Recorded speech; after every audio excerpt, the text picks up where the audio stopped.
Hi friends, welcome back to Pankaj blog and मस्ती। मु आज जाइली बालेश्वर सहर इमामी मंदिर, जोटा कि किछि वर्ष हम ओपनिंग होती बहुत ही सुंदर होती। तार आखपाखर गार्डन आपको भी बहुत ही बढ़िया लगे। आनंद बजार जमी आम पुरी में पाइबे, एठी भी सेमती पाइबे।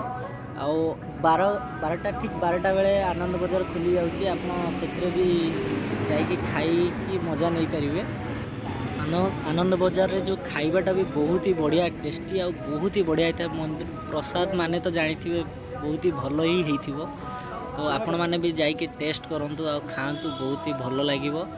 जदि लाइफ रे केबे टाइम मिलुछि तो निश्चय जातु आ इमामी देखंतु।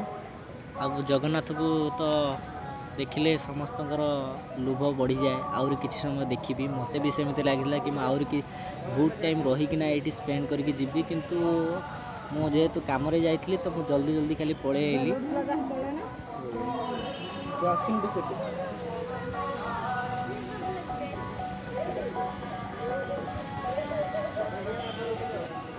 केवल जगन्नाथ मंदिर नुह, ता भितर भी आहरी बहुत सारा ता बाउंड्री भितर आपन को छोट बड़ बहुत ही मंदिर मिल, जमीक हनुमान मंदिर, गणेश मंदिर, माँ विमला मंदिर, एमती सब छोट बड़ अच्छी। तो चलतु से आड़ा को भी देखेबी। तो देखंतु, एंजॉय करंतु, केमिति लागिला मते कहिबे।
फाइनाली आम जगन्नाथ मंदिर सह आखपाखे थिबा सबू छोट बड़ मंदिर देखिले।